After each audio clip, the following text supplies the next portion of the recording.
Hello, Psychology and Motivation.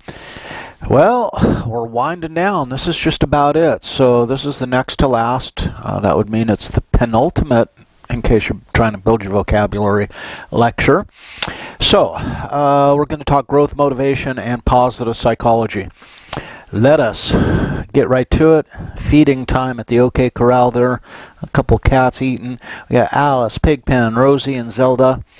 All with us except Pigpen. Rest in peace, Pigpen.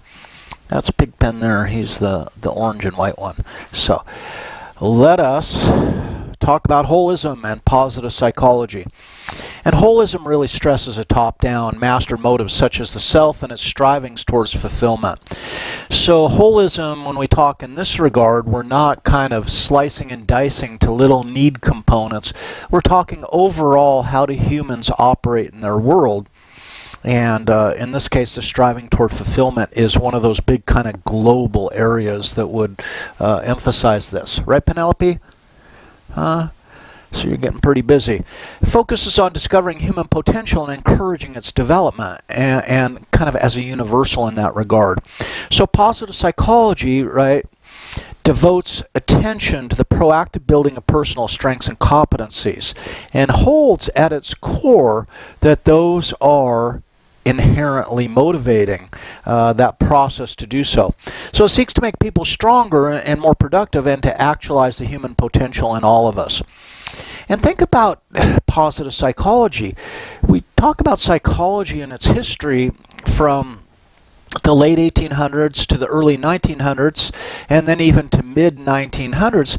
What we're talking about is the idea of understanding and classifying psychopathologies and then developing treatment for those psychopathologies. So the emphasis on psychology was really on repairing people who had suffered psychological damage, right? But positive psychology, as it begins to emerge in the 50s, but really in the 60s, is a breath of fresh air for psychology, because what positive psychologists are saying, yeah, there's a room for clinicians who are going to repair people who are suffering. But can we now start thinking in terms of this new psychology, this positive psychology, and taking people who are like, okay, and giving them a path to greater fulfillment and incremental improvement in who they are. So it shifts some emphasis from the past to the future and shifts from exploring weaknesses to developing strengths. So it really is the human potential movement, if you will. And at the core, this is the fancy term called self-actualization, right? Never fuller realization of one's talents, one's capacities, and potential. And when we're going to attribute that to Abraham Maslow, one of the fathers of positive psychology. So there's two fundamental directions in this regard. And basically what we're talking is autonomy, and that's going to be, a result of greater mindfulness, the courage to create, and realistic appraisals. So this is not kind of some bullshit aspect of science. This is learning to assess ourselves accurately and honestly. Annika, you were just Penelope a minute ago. You've been waiting for the spot, and Penelope was hogging it this morning. And then openness. And openness is necessary to engage in experiences that teach us more about ourselves. And then this ongoing process of self-realization. Who am I? Well, who am I now? Who could I become? And then, down the road, did I become that? And who do I want to be, right? Am I becoming more myself, I guess is one way to look at this. So Maslow's need hierarchy theory, Maslow suggested that needs motivate. And he listed 5 needs, and what he said was, at the very basic, the need that is present in human beings and will motivate them to get off their butts, if you will, is they need air, they need water, they need food, they need shelter, they need sleep, they need sex. These are basic physiological needs. And what Maslow is saying is these needs, when they're unmet, when there's a deficiency in meeting these needs, these will motivate you to meet these needs. But he says, here's the deal. That once these needs are met, once you've engineered a life for yourself that guarantees you food, water, sleep, sex, all that good stuff, right? And think about it, you know, when my mom said, it's time that you leave the house, right? And she says, my mom, you know, at 17, she said, Mark, you got to leave the house, you know. This is not working out anymore.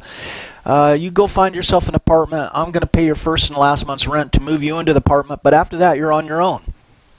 And it's like, okay, so I find the apartment. She's good for her word. My mom always was. She writes the check. Here's your first and last month's rent, your security deposit. And now I'm in this apartment. I'm going, holy shit. I'm going to need some food. I've got the shelter. I'm going to need some food, right? And so what I have to do is I have to find a job, and I found a job, right?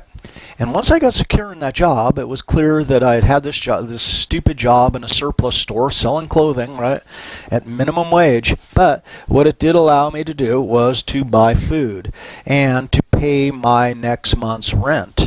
So the absence or the perceived future absence of those needs, the deficiencies, motivate me to work. And I secured a job, and then I would go to work every day to get my meager pay, right? Yeah, meager pay. I started working at $1.50 an hour. That was minimum wage, right? Take-home checks are like $52 a week. No, seriously, right? Rent was $190. It was tight. If it wasn't for my girlfriend and I living together, right, and both working, we would have never made it. But once we get secure in that, then it's like, well, that doesn't motivate anymore because we've got food. We've got relatively full bellies. We've got shelter over our head. We're not being rained on. So Maslow says now it's natural for humans to bump up the game. And now what they start paying attention to is not the met needs, but higher level unmet needs. So needs, according to Maslow, are a moving target, and they move in this very predictable order. So now it's about safety and security. So we start thinking in terms of, am I safe in my workplace? Am I secure? Do I have a little money put away? Maybe I need some insurance, whatever it is. But then here's the deal. Once you get that squared away, what comes next? Well, love and relationships, and those will motivate. So you'll come into contact with people. And then once you meet those needs, the next so notice it always goes in order. The self-esteem need. I need to feel good about myself. So I might seek out affordances. Remember that? Where I can kind of appraise myself and then be satisfied with my performance in that area, thus building my self-esteem. Now, Maslow says what ultimately drives us is a need to self-actualize. And he defines self-actualization, and this is just a partial list of being vital, being creative, being self-sufficient, being authentic, right? Engaging in playfulness and finding meaning in life as the highest level needs. Now, one big mistake for Maslow was he said these needs go in order. So if this is unmet, then you don't worry about this. You'll always be worrying about the lowest unmet need. And that's problematic because we can find examples where people might be fulfilling their love and belongingness needs at the sacrifice of their safety and security needs. So there's no hierarchical strict function here. Think of it as 5 need categories, if you will, that can be fulfilled on and off. What else? Maslow admitted that there's no empirical support to verify any of this. So while it sounds good, and most of us love Maslow's hierarchy of needs and it resonates, the empirical support is lacking. But as far as a need theory, right, people tend to like it. So the hierarchy of human needs then, the lower the need in the hierarchy, the stronger and more urgently it's felt, right? I mean, if I'm lonely because my friend's out of town, my belongingness need isn't getting filled, and I'm like, oh, this is sad. But if I have no food and I'm starving, that need is felt to a much greater extent, right? So the lower the need is in the hierarchy, the sooner it appears in the course of human development. Okay. And the needs in the hierarchy are fulfilled sequentially from lowest to highest.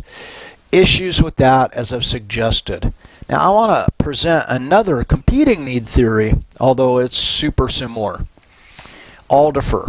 And Aldifer's ERG theory says we have 3 need categories: existence, relatedness, and growth. And when you think about it, you look at Maslow suggested 5 needs, but all of Maslow's 5 needs will fit neatly into Aldifer's needs. So existence, you might say, okay, existence, well, that was the physiological needs that Maslow talked about, and the safety and security. Those all fit into existence. The relatedness, well, that was love and belongingness. That was Maslow's 3rd need. And then the growth is probably self-esteem and self-actualization. So, although they sliced and diced the need categories slightly differently, basically they're telling the same story. But here's where Aldifer differs, and his theory becomes more flexible as a result of this. These aren't hierarchical. They more than one need can be activated at one time, so I might have this need operating and that need operating both at the same time, and I can fulfill them at the same time or different times, right? And needs can be substituted for one another, right? I mean, this job might not give me a lot of growth potential, so let's say we have a job where it's not a high growth job necessarily, but I do like the people I work with. So the job is meeting relatedness, but not growth, and I might stick it out for a while because I really like the people I work with, and I just kind of subjugate the growth need to the back burner for the time. And the frustration regression component is the satisfaction of lower needs might in fact substitute for the lack of fulfillment of the higher needs. So Aldifer presents us with a more flexible theory, right? Do you want to show everyone your ribbon? Or are you playing with your ribbon? Do you want your ribbon? This is Penelope's favorite toy, and this is just a ribbon that came off a package at some holiday years ago, at least a year ago, and she loves that ribbon. So of all the toys, right, you can spend all the damn money you want on toys, and the cat's going to pick something that they got for free. Or not, but so Penelope's off with her ribbon. She is now walking around as if she's felled this great prey. What? All right, good for you. So, encouraging growth, self-actualization, the pinnacle, and that really is where it's at, right? So whether we're talking growth, self-actualization, whether we're talking Maslow, whether we're talking Aldifer, it is really all about growth. So 6 behaviors that encourage self-actualization. Ultimately, to self-actualize, right? Make growth choices. So I start making choices that facilitate my growth. I start seeking out affordances to exploit and develop my potential, right? So make growth choices. That's one way to make sure you're on the path to self-actualization. Be honest, right? Be honest about what you want. Be honest about what you can do. Be honest about your certain level of performance, and be honest about what doesn't interest you. Right? So it's a big part of learning to be honest with the self. Situationally position yourself for peak experiences, right? And that is those peak experiences. And now, notice we're getting kind of a review. Csikszentmihalyi, and he wrote that book Flow, was about optimal experiences. That is that flow experience. Carve out situations, seek out situations. Hey, you brought it up here to share it with us. Look at you, right? That position yourself for peak experiences like Penelope is right now. She is really proud of her ribbon and bringing it up here to share with us, right? Interestingly, even the stray cats that we feed outside, you know, that are regulars, we don't have room to move more stray cats in. They bring us presents all the time. So you come up in the porch, there's a dead bird, or and the one that breaks my heart is the little baby snakes, the dead snakes, etc. But they're contributing to their livelihood. The cats are. Give up defensiveness. It's just not a useful kind of endeavor, behavior, and or emotion, if you will. Let the self emerge. Let yourself expand and come out, right? And that is, then we're going to pick situations and we're going to pick relationships with people that allow the self to come out. And be open to experience, and don't be afraid to try new experiences, right? You're back. Come on. There you go. You got it still, huh? You're really showing off today. The penultimate lecture and the penultimate Penelope. Say that 5 times fast. Penultimate Penelope. There you go. All right. Maslow's B values then. And this is, this comes out of the 60s and 70s, so there's an inherent cleverness, if you will. I'm being tongue-in-cheek here. The B values, B is to be. So, back in the 60s, 70s, it's like, one of the big books was Be Here Now by Baba Ram Dass, right? Well, B values. This is the thing to be, right? And I'm not going to read the whole list, but he says wholeness, unity, oneness. Yeah, be that. Completion, finality, ending. Yes, don't leave things unfinished, right? Simplicity, essentialness, honesty, richness, intricacy, playfulness, joy, humor. Incorporate all these values as part of your existence. This is the path to self-actualization, according to Maslow. All right. Now, Maslow's D needs stand for deficiency, and their absences will be rapidly felt. So the B is the path to self-actualization. The D are the things that we feel as pain that motivate us to fulfill them. Okay? But ultimately, it's about self-actualization. And the organism, right, has one basic tendency in striving: to actualize, to maintain, to enhance the experience of the self. We're going to sit down with Carl Rogers here for a couple minutes. You're back, right? You are just so proud of that today. And I'll give you a secret about cats to make a toy more attractive. And you might think it's a little gross, right? But take a little of your saliva, like on your fingers, and rub it on the toy, all right? Whatever the toy is, and now the toy smells like you, and they like it even more, right? What are you doing, sweetie? Huh? There you go. So, I know, nobody's listening to this. Everyone's watching Penelope. Like they say in Hollywood, never do a scene, as an actor, never do a scene with animals or babies, because they always steal the show. So I'm prepared for that. You guys pay attention to her. I'm going to blather on here a little bit. So the actualizing tendency, what is it? Well, it's an innate, continual presence that quietly guides the individual towards genetically determined potentials. So Carl Rogers, right, clinical psychologist, positive psychologist, acknowledging the existence of tendencies are genetic gifts. I'm a genetic extrovert, so I probably need to align. I come to terms with my extroversion or come to terms with your introversion, right? Yeah, you can stretch it a little bit, but it really, inherently, that's kind of who you are. And find the situations that allow that to be the most comfortable, right? So it motivates the individual to want to undertake new and challenging experiences, but within the realm that supports our genetic tendencies. So the actualizing tendency is a basic core principle for Rogers. The second is the organismic valuation process, and this is our ability to judge whether an experience promotes or reverses growth. This is good for me, or this is holding me back. This is good for me and advancing me, or this is a situation that's sending me backwards, is retarding my personal growth. So we have the ability, first of all, that we have the motivation, I should put it, to become and become who we are. And I know that sounds strange, right? And we also have the ability, the innate ability, to judge whether an experience supports becoming or inhibits or detracts from it. So the interpretive information is the organismic evaluation process, our ability to do this. So Carl Rogers urges us to develop as a fully functioning person. And at first we might go, what the hell? I'm a fully functioning person. What are you talking about, Rogers? What are you talking about, Penelope?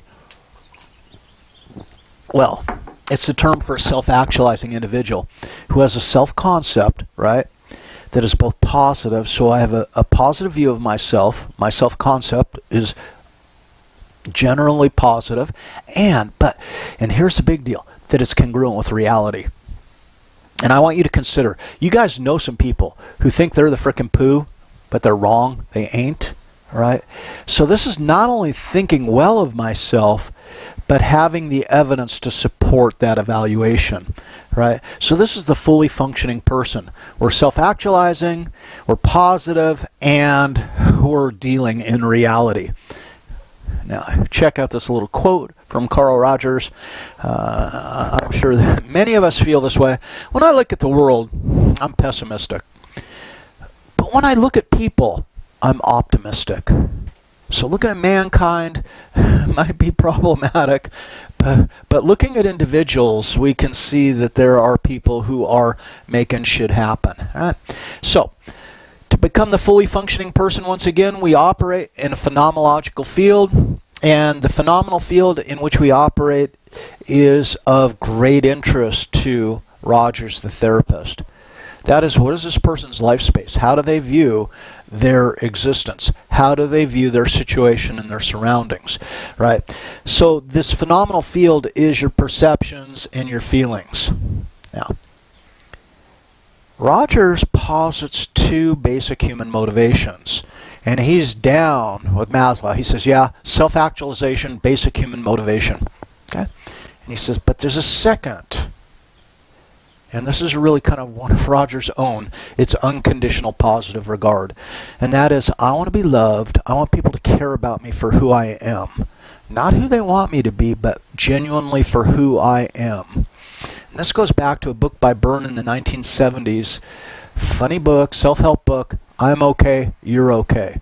And I want to be with people who think that I'm okay, that they give me unconditional positive regard.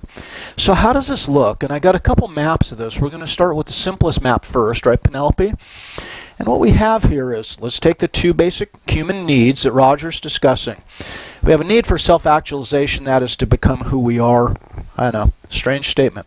We also have a need for positive regard. So, let us think about our relationships with other people then. And we can look at it individual by individual if we want. What is the other person's response to me? Well, if the other person demonstrates unconditional positive regard, Mark, I love you no matter what. Sure, we all make mistakes, but that's not a reason to withdraw my love from you.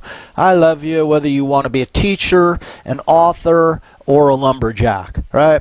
So, I'm sorry. So unconditional positive regard. But look what happens. If you partner up with someone who's willing to give you unconditional positive regard, like Penelope, right? Penelope loves me no matter what. Well, I don't know if she loves me when I'm giving her medicine. But she's taken all her medicine, so she doesn't need any more medicine right now, right? Then I get to experience self-actualization. The core message here is, if you hang with people who love you for who you are, you get to become a better and better version of yourself. But let's look at the flip side here, Penelope. Suppose someone gives you conditioned positive regard. That is, I love you as long as you do what I say.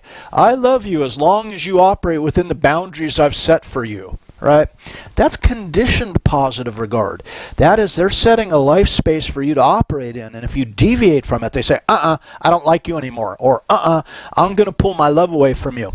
And note, some people manipulate us by showing us conditioned positive regard. They love us when we're holding to what they want, but if we deviate from that, then they say, nope, don't love you, right?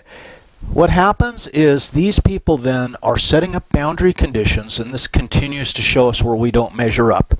We don't measure up to their ideals or their standards, so we feel self-discrepancies. And those self-discrepancies are damaging to the process of self-actualization. They interfere with it. So instead of hitting self-actualization, we hit this constant reminder of how we don't measure up our self-discrepancies. Here's the deal, and here's kind of our takeaway point. Who do you hang with? And ultimately, one of the most important criteria in who we hang with is the people who love us and accept us as we are. Those people for whom we don't measure up or are constantly putting valuations or standards on our behavior just then make us or put us into a realm of self-discrepancy, and it interferes with our self-actualization. So we choose our friends, our partners, our lovers wisely We find people that bring out the best in us and facilitate our self-actualization, rather than hanging with people who continually put us down by telling us how we don't measure up, right? And that's not to say people can't give us honest feedback, right? And think about this. When you're dealing with children and they do something you don't like, and your child does something you don't like, what do you say? You say to your child, you say, look, I love you more than anything on the world, but I'll tell you what, that behavior stinks, right? Love the person, but maybe not support the behavior. But you got to make it clear with children so that they understand that you always love them, right? And then you set up this wonderful magic in the relationship where they feel supported, they feel loved, etc. Hi, Lexi. What are you doing, Lexi? Can you guys see Lexi here? I don't know if you can see Lexi on the screen. Hi, Lexi. This is unusual for Lexi. Lexi was my mom's cat. When my mom passed away, I think my mom's biggest concern about her passing was who the hell's going to take care of her cat. And of course we're going to take care of Lexi. So here's Lexi, learn to live in this zoo. She was an only cat all that time. You want to purr for everybody, Lexi?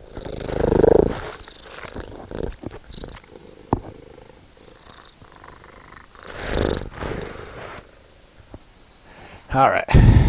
This is going to be tough. Now, here's where we make it just a little more complicated, right? So what we're looking at here then is we have the actualizing tendency and the organismic valuation process. We discussed both of those. We want to actualize, and we have the ability to say, hey, how am I doing? Here's Annika, right?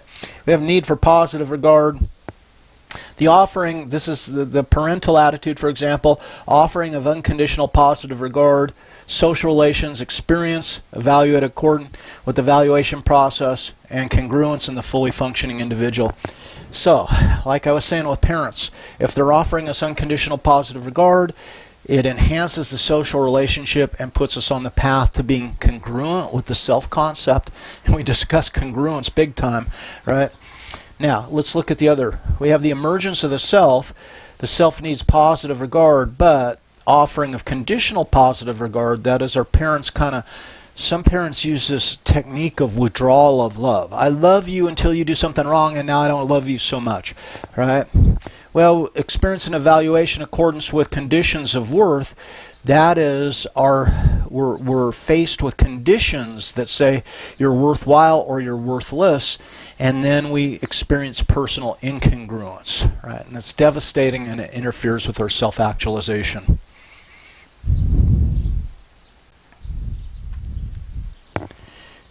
What do you think, Annika? What do you think, Penelope? Should we show you some unconditional positive regard?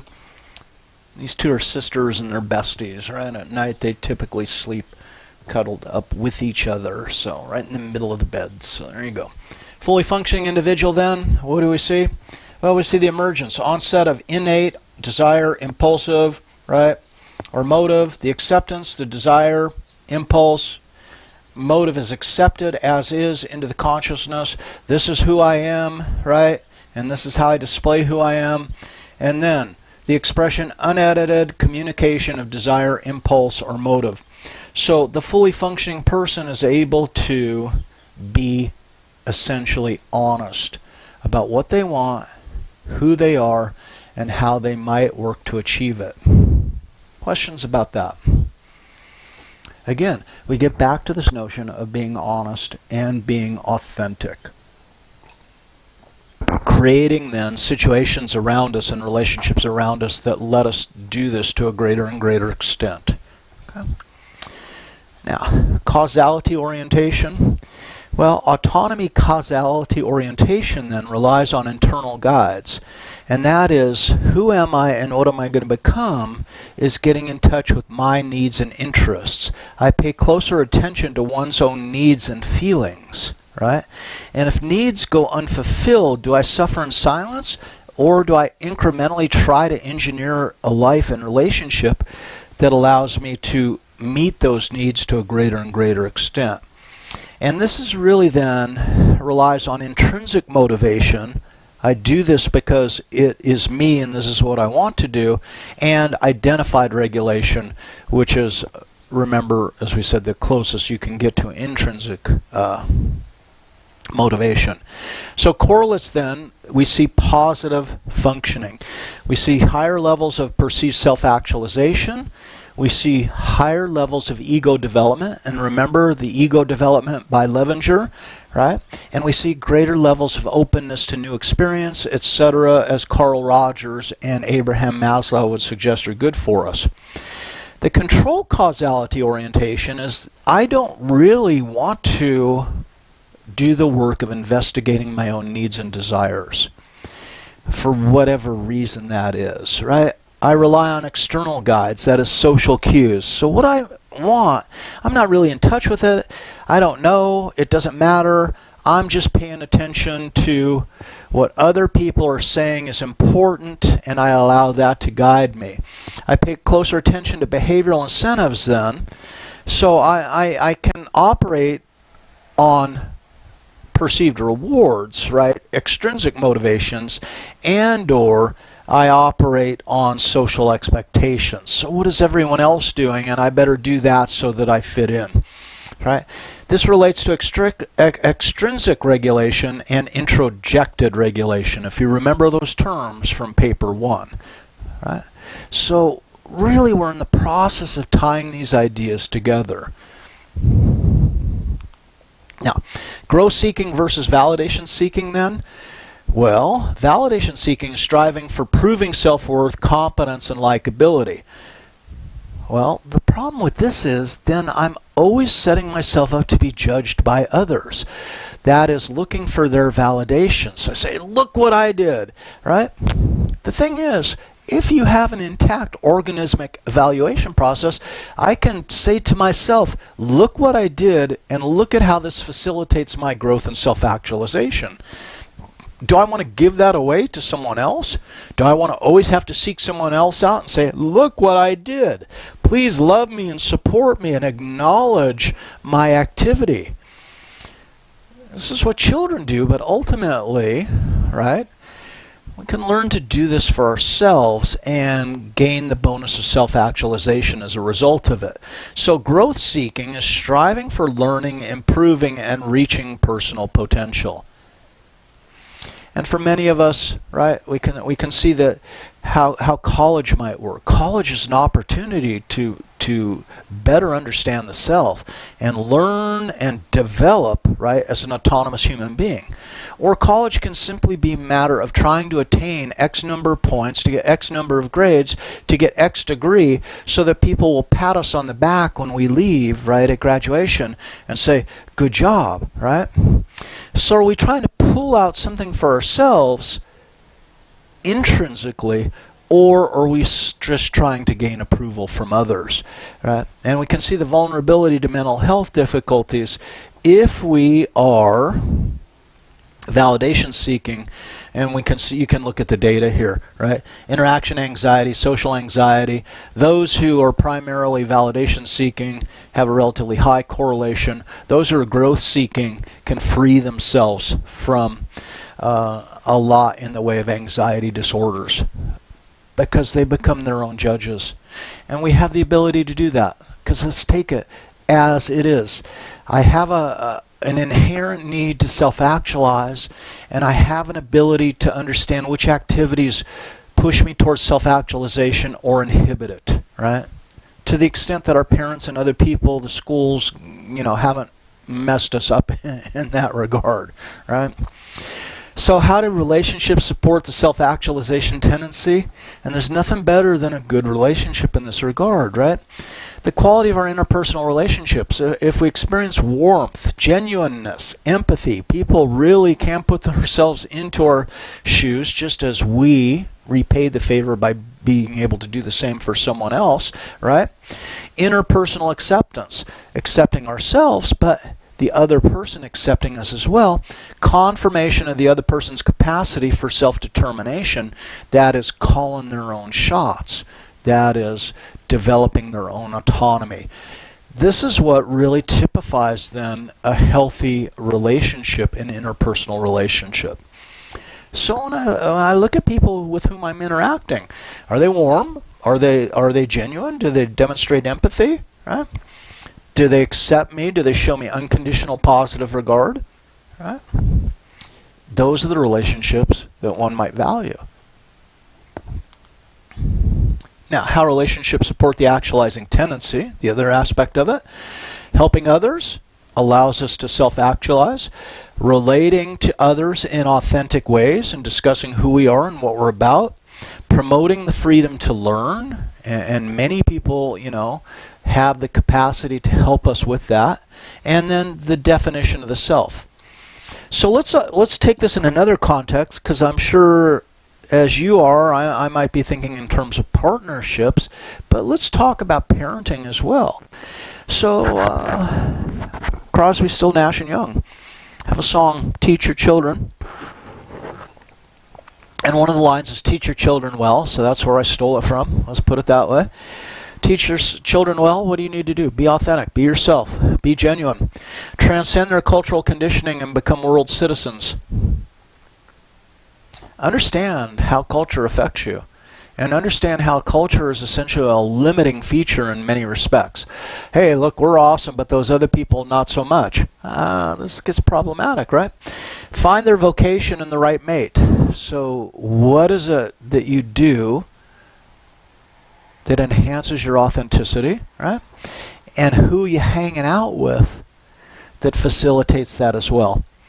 Know that life is precious. Life is insanely precious, and life is miraculous, right?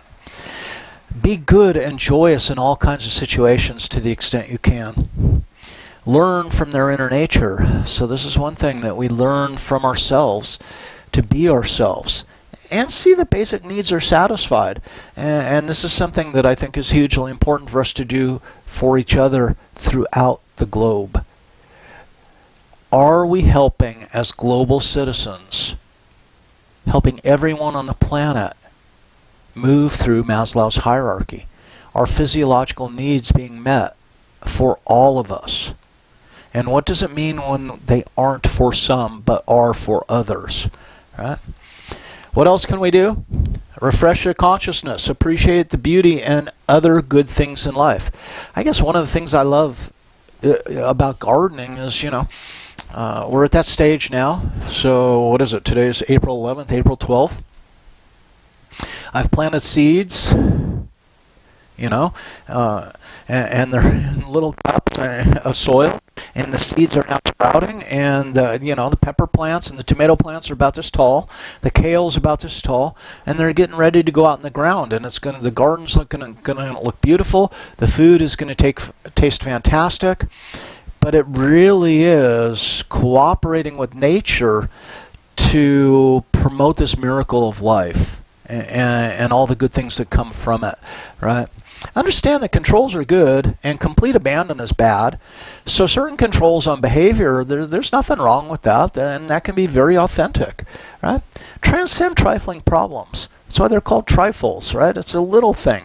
So try not to get worn down by those trifling problems.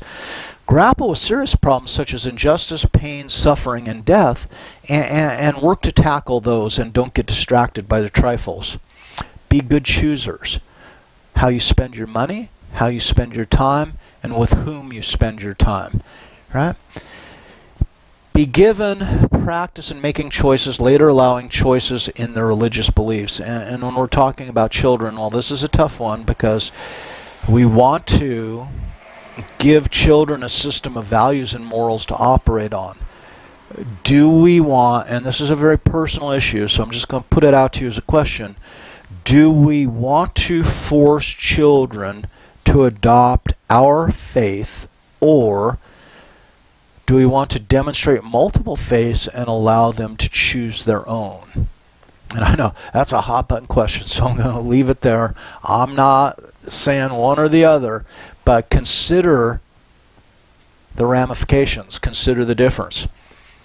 When my Uncle Vince converted to Quakerism, and the Polifronis are an Italian Catholic family, Man, my grandmother was a super Catholic. I'd hang out at my grandmother's house, and there wasn't a week that didn't go by that the local priest, didn't visit and have a meal, etc. Because that's what priests do, is they eat from their parishioners.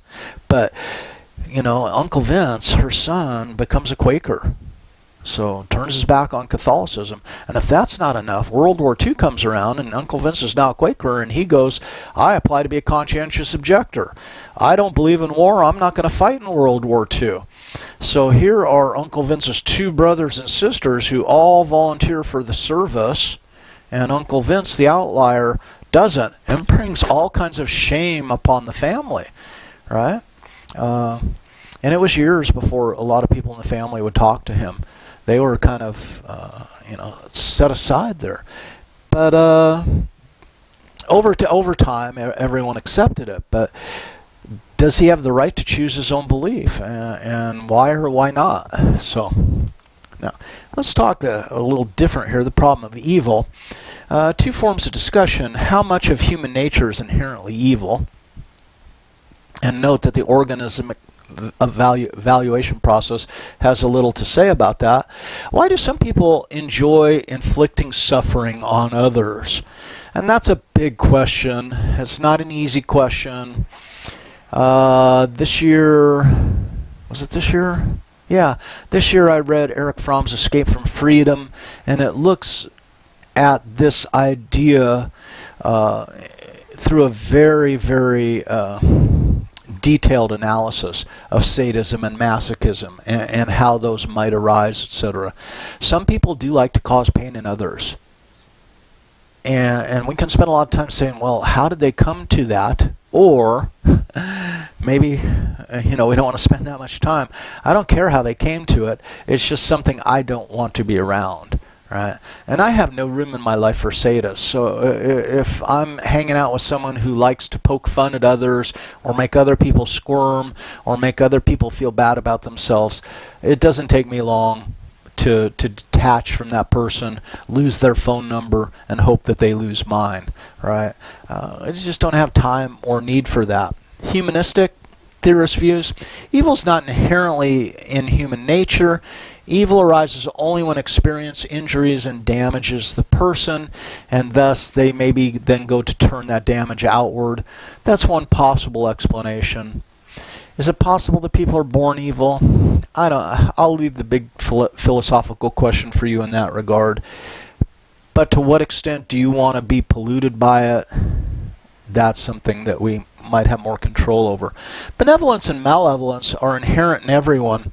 Human nature needs to internalize a benevolent value system before it can avoid evil. So we learn that we develop values, right, of kindness, of trust, etc., rather than negative values of wanting to inflict pain on others.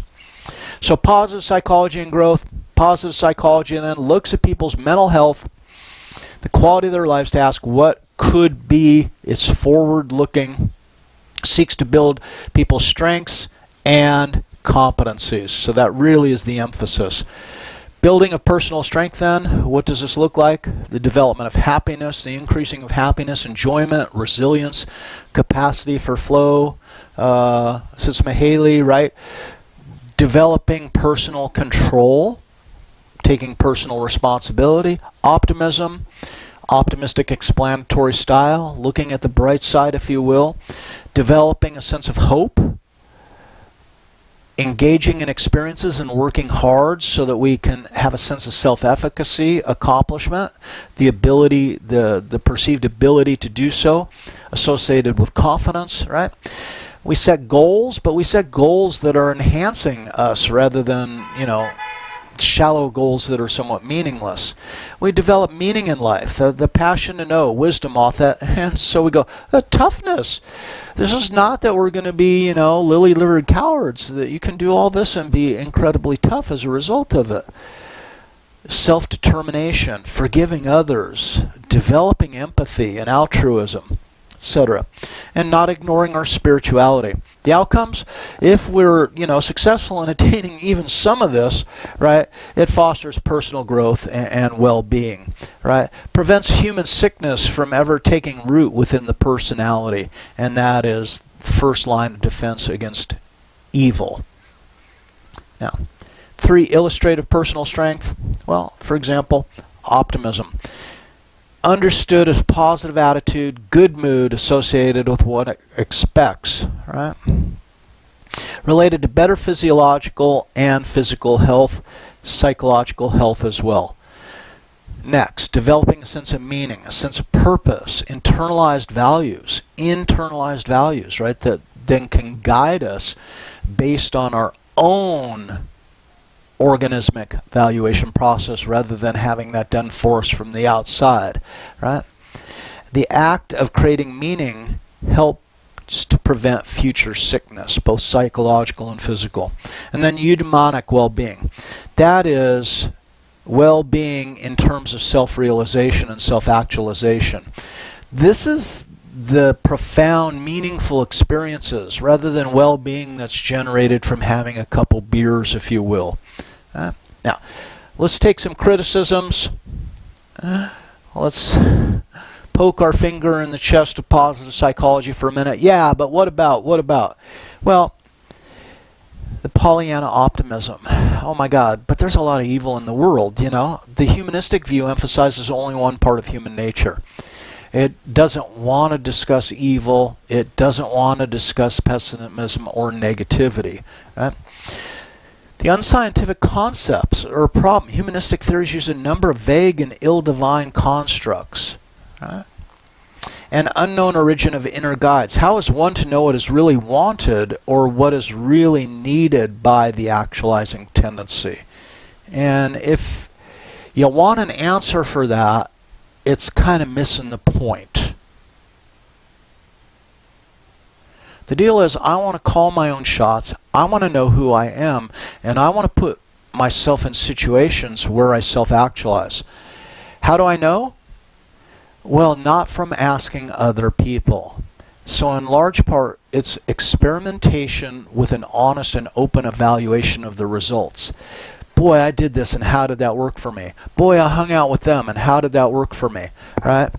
Well, and notice this doesn't have to be entirely selfish. If I view myself as a giving person, and I hang out with these 3 people, do I have opportunities to be generous and give to these people? Do they allow for that? And if so, then I'm probably hanging with the right people, if that's my goal. But it really is self-defined, and to the extent that we go, boy, I wish someone would just tell me that, then maybe we're trying to escape the hard work and doing it ourselves. And that says something in and of itself. So let's put it all together. Let's talk some hope. What's hope? 2 things, agentic thinking and pathways thinking. So the agentic thinking is my perceived capacity to accomplish the goals. That is, I'm an agent in my own life. Agentic thinking is I can do this. And this develops out of past experiences that have built our self-efficacy. The little engine who could believed that they could, and that's why they attempted it. So the agentic thinking is, I'm a mover, I'm a shaker, I can make shit happen. Right? Pathways thinking is the belief that I can generate multiple routes to get where I want to go. So we have to believe that we can do it, but at the same time, we have to believe that there are paths available for me. And if there are not paths available for me, then I have to change around the environment to create those paths for me to demonstrate. So I will find a way to get this done. So I can do it, and there is a path available to me. Self-efficacy, I can do it. The pathways is the mastery motivation, and that is I have built up. So self-efficacy, I believe I can do the school thing. Right? The mastery motivation, well, I'm going to go to community college, as I did. I'm going to get my GECs out of the way, and then I'm going to establish myself, and then I'm going to go to school, and I'm going to major in psychology and social behavior, as I did, and then I want to go on further in this. I know I can do this. I can do graduate school. Now I have to apply to graduate schools. I have to consider graduate schools. I have to interview at graduate schools. But these are my pathways. So it's always hope, a two-piece. I believe I can do it, and I believe there's a path available to me. And if there's not a path available to me readily, I'm going to work to create a path or more. So discussion board 3, it's all about hope. This is an individual post. It's a discussion board assignment. No response is necessary. So you can see chapters 9 and 15. Pick from one of these 3 domains, work, family, or school. What are we going to do? Let us then, in the spirit of improvement, move towards a goal within the context of the hope model. First, describe the domain and the goal for that domain. So what's your goal for work, or give me a goal for family, or give me a goal for school, right? So describe the domain, one of those 3 domains, and the goal within that domain. Second, what is one way via agentic thinking and your subsequent real-world practice to enhance your self-efficacy in that domain? How can you get better in operating that domain? What is a path that you can follow? What is a process in which you can engage to get there? Third, clearly describe the path you will take toward the improvement goal in that domain. That's the pathway. So finally, how might you measure your improvement? What will your evidence be for increased self-efficacy? Right? So I'm going to head down this path. I'm going to that destination, and how will I know I arrived? Have a measure in mind. Say, well, I will have arrived, right? For me, it's pretty simple. I've gotten a graduate school, right? I got accepted, woo, right? And increased mastery. Each element of the shine should refer to course content explicitly. This is the time when we tie all of this together and make a meaningful experience of having taken Psychology 2311, Psychology of Motivation, right? Unsupported opinion responses will not win the day, nor many points, right? For this discussion board topic, beyond that, we should be getting a sense by now. It ain't about points, but it's about learning and the mastery of ourselves in this process known as life. So when we're looking at points, we're operating in that intrinsic, and that's the lowest levels of self-regulation. What did I come away from this course with besides a grade? And I'm hoping it's things like greater self-control, greater self-understanding, a better view of what it means to be authentic, right? And how we want to be treated and how we're willing to treat others. Now, that all being said, I want to shift a little bit here. A rather daunting area of psychology is existential psychology. And in this case, where the humanists see a goal of self-actualization, remember Maslow, remember Rogers, the existential psychologists come along and say, yeah, problem is, Maslow, you gave us a list of B values, so you said self-actualization is conforming to your list of B values, be these values. Existential psychologists are a little harsher. They say, no. Self-actualization isn't the goal. Authenticity is the goal. Right? And what is authenticity? Well, it's living in a way that's compatible with one's physical, mental, and spiritual components. So how do I engineer a life in which I get to experience myself as being authentic? That is, being more and more on a daily basis who I am. It's a more difficult path. Why is it more difficult? Because authenticity is self-defined. Self-actualization, man, the positive psychologists gave us a long list of definitions of self-actualization. Self-authenticity is defined individually. So the main feature of existential psychology, and this is why it's not all that popular, right? The goal of authenticity requires constant introspection. That is, how am I doing? How am I doing? Who am I and how am I doing? Right? And constant movement forward. So I'll never become, I can become more and more authentic, but there is never an authenticity end point, right? It's this increasing process of becoming ourselves, right? In the most genuine fashion possible, but not genuine, authentic, right? Now here's the deal.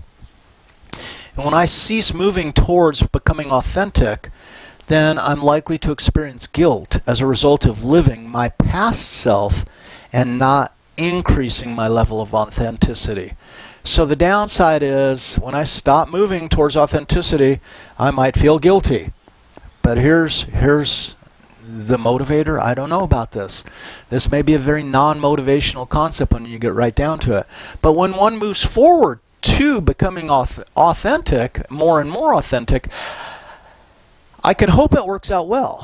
I can be confident that but I can't know for sure, and when I don't know for sure, that's generally a source of anxiety. But as long as I move forward toward becoming authentic, cool, but anxiety. So here's the deal.